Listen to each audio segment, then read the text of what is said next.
Deuxième partie, raison et démonstration. La critique de l'immédiateté a permis de définir l'entendement. Il s'agit maintenant de définir la raison et de déterminer la place qui lui est réservée dans la démonstration morale. La définition de la raison ne découle pas immédiatement de la seule définition, l'entendement. De l'entendement.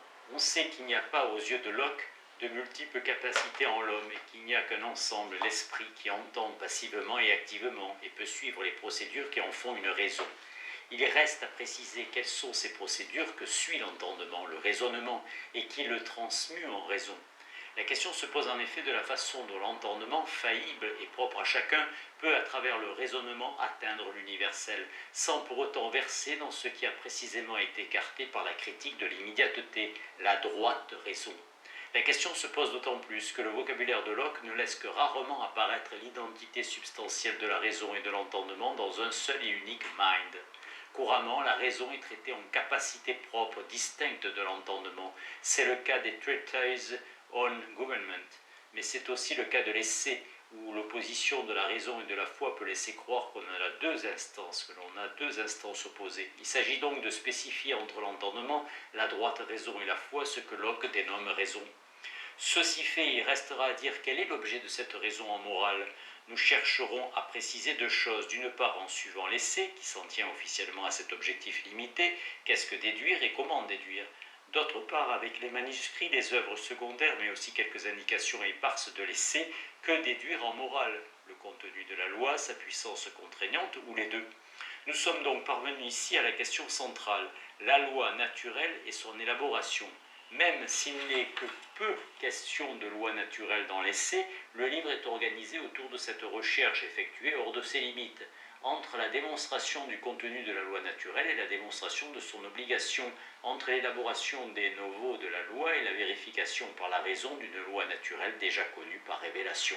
Locke a longtemps hésité sur la façon d'appliquer l'épistémologie dégagée préalablement dans l'essai. Qui plus est, ces variations sur l'objet ne laissent pas indemne la réflexion épistémologique initiale. Entre ces diverses formes de démonstration, la raison n'a pas toujours la même définition ni le même rôle, et la rédaction de Reasonableness, les recherches exégétiques sur le christianisme de Paul, sont contemporaines de modifications significatives des éditions successives de l'essai. C'est de l'étude des variations sur ce thème qu'il est question dans cette deuxième partie. Chapitre 6. Ratiocinatio ou droite raison. Les vérités éternelles sont abandonnées, il reste apparemment à en tirer les conséquences pour la raison. Quel autre objet le revient en propre qui ne soit pas celui de l'entendement ni celui de l'intuition? Mais la question est mal posée, une fois encore, plus qu'un objet, c'est une procédure qui définit la raison. La ratiocinatio, définition analogue à celle de Hobbes et des scolastiques.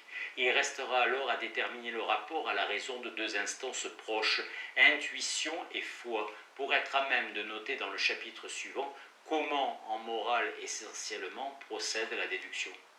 Raison ou droite raison. L'essentiel est dit dès les Essays of the Law of Nature, on the Law of Nature, le premier texte de Locke touchant tant soit peu l'épistémologie. La raison n'est en rien une entité transcendante, et il importe de faire remarquer à ceux qui douteraient encore de la portée morale des réflexions épistémologiques de Locke que l'on a ici un élément de confirmation. D'emblée, la définition de la raison est élaborée dans sa forme définitive, et ceci afin de déterminer le statut de la loi naturelle. Par deux fois, Locke critique nettement la conception néo-stéocienne qui fait de la raison une puissance à la fois transcendante et immanente. Faisant l'inventaire des diverses définitions de la loi naturelle, il rejette de façon indirecte ce qui risque d'échapper au lecteur pressé, la conception suivante de la raison.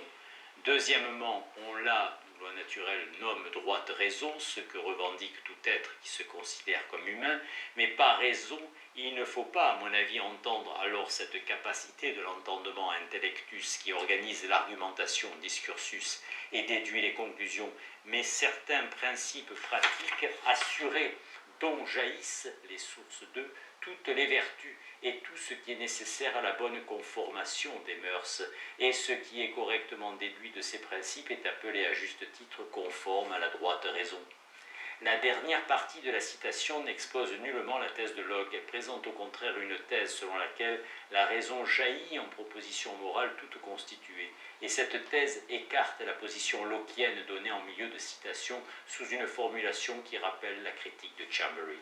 La raison est l'activité même de l'entendement qui organise le discursus, expression classique pour désigner le raisonnement source de l'erreur dans le De Veritate, et qui en tire les conclusions morales. À l'opposé de cette thèse de la droite raison, Locke poursuit quelques lignes plus loin en présentant la thèse qui est la sienne. Alors, il ne s'agit pas encore de la thèse du livre 4 de l'essai. La raison, pour active qu'elle soit, n'a aucune part dans la production de la loi naturelle. Les tenants de la droite raison sont même critiqués parce qu'à partir de leur premier principe, ils laissent trop de place à la déduction. La raison fonde moins, impose moins cette loi nouvelle, loi naturelle, qu'elle ne la cherche et ne la découvre comme une loi promulguée par un pouvoir supérieur et implantée dans notre cœur. Et donc de cette loi, la raison n'est pas l'auteur, mais l'interprète.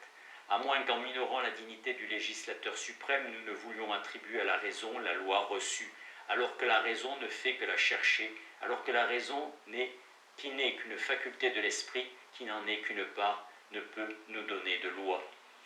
La raison est une capacité et non une logos universelle. Elle cherche mais ne fonde pas. Dans ce contexte s'explique la référence étonnante chez Locke à l'inné de la loi implantée dans le cœur. Entre la loi implantée et les principes pratiques assurés, il y a cette différence que la première est à la fois transcendante et à découvrir alors que les seconds sont à la fois transcendants et donnés tout constitués. Locke devra par la suite articuler plus précisément cette implantation de la loi dans le cœur et cette activité de la raison en évacuant toutes les traces d'innéité du contenu qui demeure encore. Mais déjà s'affirme la thèse, la loi naturelle n'est pas un système de principes fondé sur une raison universelle, divine et humaine, mais un acte décisoire de Dieu que la raison purement humaine découvre. La raison découvre en cheminant comme interprète de symptômes et non par vision immédiate d'un monde platonicien de vérité première. Dans le manuscrit Interpress n'est pas mis au hasard. Il corrige scrutator, si la raison ne crée pas la loi naturelle, elle ne la voit pas non plus, ni la scrute comme le pense le néo-stoïcisme. Elle l'interprète. L'activité de l'interprétation par la raison raisonnante remplace la raison objective qui est principe et la raison subjective qui est vision. Aussi peut-il s'agir dans ce texte d'une critique de la thèse stoïcienne du De Republica de Cicéron qui amalgamait la raison comme instrument d'élucidation et la raison comme fondement en définissant la loi naturelle comme la vraie loi, la droite raison en accord avec la nature. Et il ne faut pas lui chercher de commentateur ni d'autres interprètes. La raison nature est pour Cicéron auteur de la loi, et parce qu'elle est auteur en tant que puissance transcendante, elle est interprète en tant que raison humaine, étincelle de la raison transcendante constituant la totalité de la personnalité humaine. Pour Locke, au contraire, la loi naturelle a Dieu pour auteur et celui-ci donne à l'homme une raison non pas identique à la sienne, mais fonctionnelle.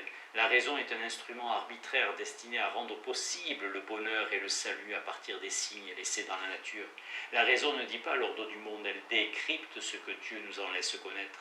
La loi naturelle n'est donc nullement perçue immédiatement, comme peut être perçu un objet sensible ou inné des simples, ce qui est encore vérifié quand quelques pages plus loin, la recta ratio du néo-stoïcisme est explicitement refusée avec le corps de principe évident qu'elle implique. C'est confondre l'objet visé et l'instrument utilisé que de donner simultanément au terme de raison le sens de corps de principe et celui de capacité de déduction. Par raison, nous ne comprenons pas ici des principes pratiques, pas plus que n'importe quelle proposition sise dans l'esprit, telles que les actions de la vie qui leur correspondraient suffisamment soient dites conformes à la droite raison. En effet, une droite raison de cette sorte, c'est la loi naturelle elle-même, déjà connue, et non pas le moyen, la lumière naturelle qui permet de la connaître. La loi naturelle n'est que l'objet de la raison et non la raison même, c'est-à-dire qu'elle est de ces vérités qui cherchent la raison et qu'elle poursuit, car elles sont nécessaires pour diriger la vie et y conformer les mœurs. Une leçon se dégage clairement de la critique de Locke. Même sous le nom de raison, comme le croit un amalgame du stoïcisme et du christianisme, les principes ne peuvent être admis de façon immédiate. Ils doivent être construits. La théorie de la recta ratio ne considère en fait que la lex natura jam cognita, la loi de la nature déjà connue. et masque l'œuvre essentielle du modus vel lumen illud naturae quo cognoscitur, appelé raison. Ces principes construits, c'est éviter de les construire soi-même. Le refus de la recta ratio était lié dans les essais on the law of nature au problème de la loi naturelle. Quand les 30 ans plus tard, la définition de la raison, tout lien explicite avec la question de la loi naturelle a disparu. Et cette dissociation entre raison et loi naturelle est uniquement due à la finalité dévolue à l'essai, définir préalablement les instruments de la démonstration qui doit se développer ailleurs. La définition de l'essai reprend la critique des différents sens de raison esquissés dans les essais on the law of nature, principes évidents de soi et déduction à partir de ces principes. Et cette définition, comme celle des essais on the law of nature, qui vient d'être analysée, prend appui sur la frontière délicate entre inéisme de la faculté et inéisme du contenu. En anglais, le mot raison a plusieurs significations. Parfois, il est pris pour les principes clairs et vrais, parfois pour les déductions claires et correctes de ces principes, et parfois pour la cause, et spécialement la cause finale, mais le sens que je lui donnerai ici. Ces trois sens sont prioritairement, bien que non exclusivement, liés au champ moral. Ils renvoient tous trois à un domaine transcendant et objectif antérieur à l'exercice de l'entendement, antérieur à l'expérience et constitué en un corps de doctrine. La raison est, selon chacun de ces sens, l'intuition de cet a priori, pour l'un sous forme de principe, pour l'autre de fondement, pour le dernier de but. En outre, ces trois sens ont pour terme l'éthique. Le refus de ces définitions de la raison est bien le symétrique de la critique de Linné au livre 1. 2. La raison comme ratiocinatio. Ne pouvant être vision de vérité morale éternelle, sous aucune de ces trois formes, la raison n'est donc pas recta ratio, mais elle est cette grande capacité d'argumenter qui ne pose aucun fondement par elle-même, mais exige que quelque chose lui soit donné sur lequel elle puisse construire même de la façon la plus impressionnante, au point de faire accéder au sommet du savoir jusqu'aux cieux. La raison ne donne au savoir aucune base assurée. Sa fonction est uniquement de traiter des données, mais aussi limiter soit sa puissance. La raison n'en atteint pas moins la connaissance de Dieu. Pour établir la loi naturelle, la raison peut parvenir à la connaissance de Dieu, mais non en partir. La raison est une capacité dont les conclusions peuvent être obscurcies par le mauvais usage, une capacité conférée à chacun de façon plus ou moins étendue. L'éducation, l'attention, la disposition d'esprit, la moralité font varier cette capacité naturelle qui n'est plus exactement la chose du monde la mieux partagée. La raison est bien apparentée à l'entendement, et pourtant cette raison n'est pas totalement soumise à la passion, elle est accomplissement et autodépassement de l'entendement. Ceci en deux sens, d'abord en ce que l'entendement parvient à un degré de certitude plus élevé, la raison dispose de cette garantie qu'il assure que ce qu'elle voit clairement est suffisant pour lui permettre d'atteindre les vérités nécessaires au salut, appelle à la dimension métaphysique pour justifier cette distinction que rien d'autre ne peut justifier. Bien que Locke n'en parle pas, on peut aussi supposer que la raison atteigne de ce fait un degré d'universalité que l'entendement ne se voyait reconnaître que de façon empirique. La garantie divine accordée à la raison remplace la constatation que tout le monde entend de la même manière. La raison accomplit l'entendement à un deuxième sens en ce qu'elle élargit ses capacités de saisie. L'entendement pouvait déjà par lui-même accéder à la connaissance du général par la simple perception de l'accord ou du désaccord de nos propres idées. Il importe de souligner la spécificité de cette thèse. La relation constitutive de la proposition que signifie la copule est perçue par l'entendement, sans qu'il soit nécessaire de parler de raison. Plus la généralité est, elle aussi, atteinte par l'entendement, vraisemblablement par comparaison et abstraction des idées, que deviendront les termes de la proposition, d'où la question de Locke. Quelle place y a-t-il pour une capacité autre que la sensation externe et la perception interne? Quel besoin y a-t-il de raison? Question étrange si l'on comprend l'opposition de la raison et de l'expérience comme l'oubli de l'entendement. Question compréhensible si on conçoit l'esprit comme unité et les capacités comme des distinctions nominales fluctuantes, thèse effectivement lockienne. On notera qu'à partir de cette seule phrase peut être énoncée la question d'ensemble de l'ouvrage, le rapport de la raison et de l'expérience. C'est le même entendement qui sent, qui perçoit, qui abstrait et qui raisonne. Et il resterait à voir clair dans cet amalgame et à préciser les fonctions de ces diverses capacités du même entendement. L'entendement ou l'esprit s'exerce aussi bien dans l'expérience que dans l'abstraction et dans la saisie intuitive de l'accord entre idées. Qu'en est-il alors du rapport de l'entendement et de la raison? La réponse à la question oratoire précédente, elle énonce: le besoin de la raison est fort important, à la fois pour accroître la connaissance et pour réguler l'assentiment. La raison se caractérise comme la capacité qu'a l'entendement d'observer une démarche réglée, et la règle lui permet d'étendre son activité initiale aussi bien dans le champ de la connaissance certaine que dans celui de l'assentiment probable. Cette raison, entendement accompli, est l'objet ultime de la recherche de l'essai. Les prétentions extrêmes de l'esprit lui sont attribuées. Aussi, la définir dans ses limites, capacité de l'entendement et province de la raison, c'est éviter aussi bien le scepticisme de ceux qui en attendaient trop que brider le dogmatisme de ceux qui croient pouvoir imposer à tous ce qu'eux-mêmes estiment rationnel. Notre tâche ici n'est pas de connaître tout, mais seulement ce qui concerne notre conduite. Si nous pouvons dégager les critères selon lesquels une créature rationnelle située dans cet état où est l'homme dans ce monde peut et doit diriger ses opinions et les actions qui en dépendent, il ne faut pas nous troubler sous prétexte que d'autres choses échappent à notre connaissance.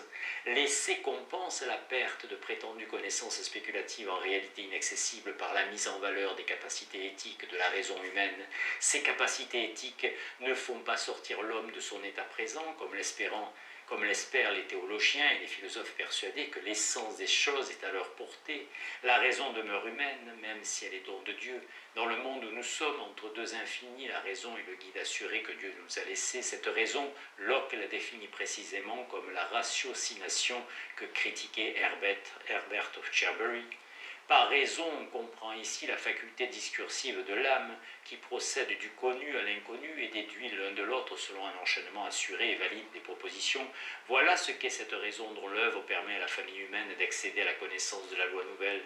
C'est la ratiocination qui est l'œuvre propre de la race humaine, utilisation de la conception néo-stoïcienne de la nature humaine pour la ramener en priorité vers la démonstration et la détourner de l'illusion d'une vision immédiate. La même insistance se retrouve dans l'essai pour lequel la raison distingue la race humaine, affirmation apparemment triviale qu'il est moins dès que cette raison ne se définit plus comme participation à la vie divine et contemplation des vérités éternelles.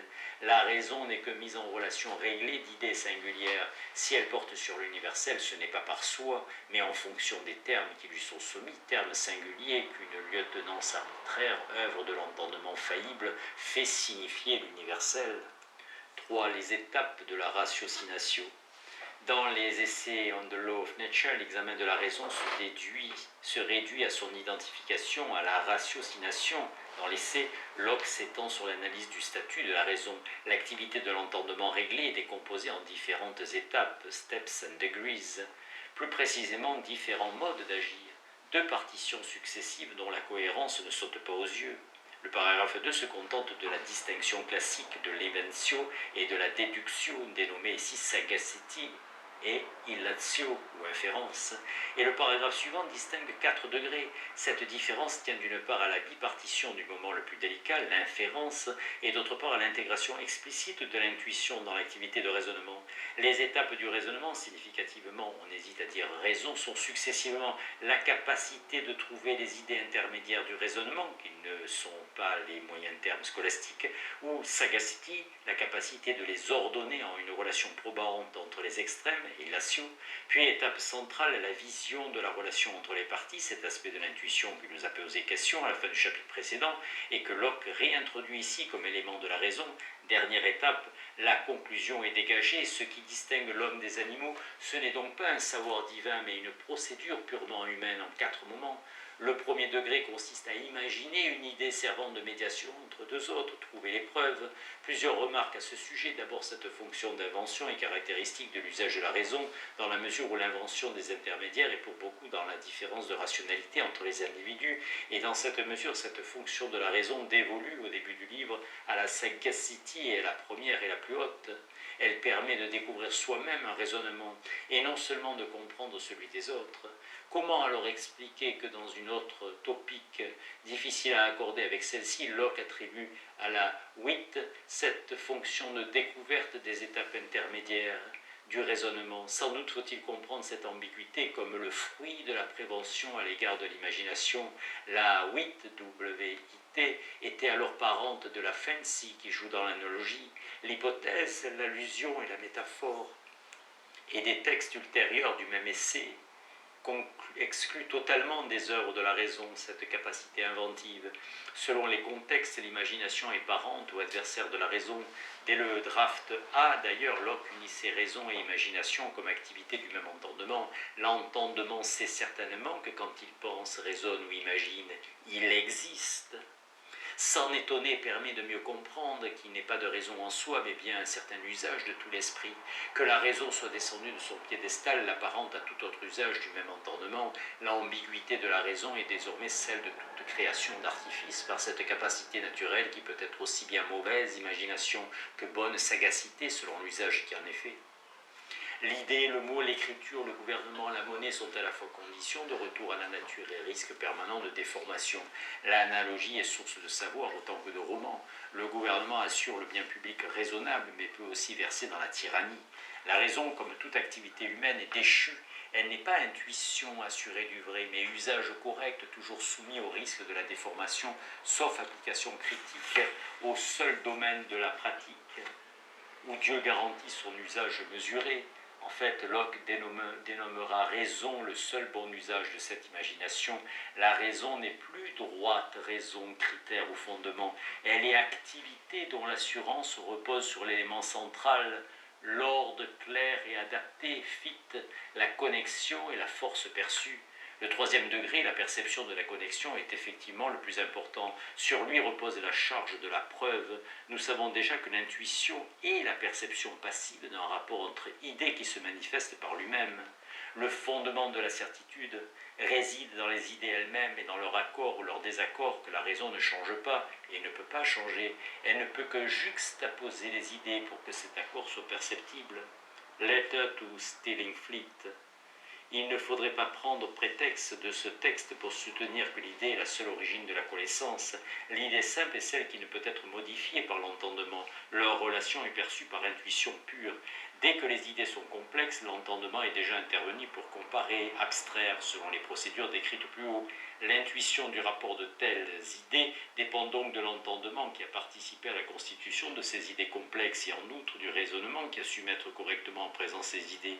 On voit que l'affirmation de Locke doit être circonstanciée. Cette affirmation du rôle passif de l'entendement et de la raison dans l'intuition n'est pas la marque d'un empirisme naïf. Cette passivité résulte de la purification analytique qui a précédé l'intuition et refus d'une certaine immédiateté de par l'activité toujours singulière et renouvelée qu'elle suppose devant chaque paire d'idées singulières. Nous savons aussi qu'en un premier temps, intuitive et demonstrative knowledge sont opposés. L'une est caractérisée par son instantanéité, l'autre par son déploiement. Nous savons enfin que, inversement, Locke a repris à Descartes l'idée d'une définition de la déduction par composition d'évidence atomique. Comment penser à la fois ces trois éléments et concilier l'opposition de l'instantanéité de l'intuition et de la durée du raisonnement, avec la soumission de la première au second? La solution est vraisemblablement dans la ligne de l'analyse déjà faite de l'intuition comme développement de la saisie de l'idée. Rappelons que la vision du rapport d'identité de coexistence est exigée de la constitution par association ou discernement des idées abstraites. Ces actes sont attribués à l'entendement et quelquefois même à la raison. C'est ce qui nous intéresse ici. L'abstraction, la compréhension des mots généraux sont concomitantes à la faculté rationnelle. Qui plus est, avant même l'abstraction, la pure saisie d'une parenté entre deux idées simples est déjà acte de raison.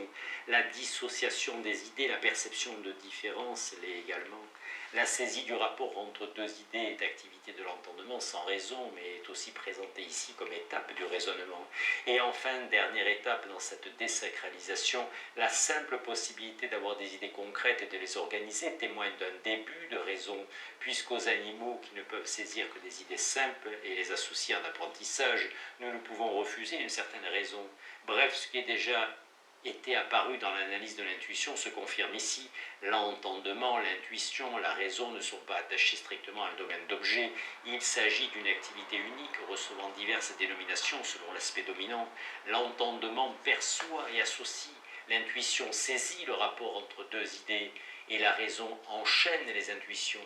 La déduction, ratiocinatio, que l'on appelle aussi raison, la déduction, que l'on appelle aussi raison, n'est plus que l'extension de la saisie intuitive, et n'est plus que l'extension de la saisie intuitive naturelle ou la codification de l'agir intellectuel présent dès la saisie de l'idée, et la raison qui dans les premiers textes était cantonnée dans la déduction durable, étend son emprise par régression sur tous les actes qui la constituent, faisant sauter les verrous de la logique traditionnelle pour laquelle le jugement et l'affirmation de vérité qui lui est attachée se cantonnent dans la mise en relation des termes par la raison.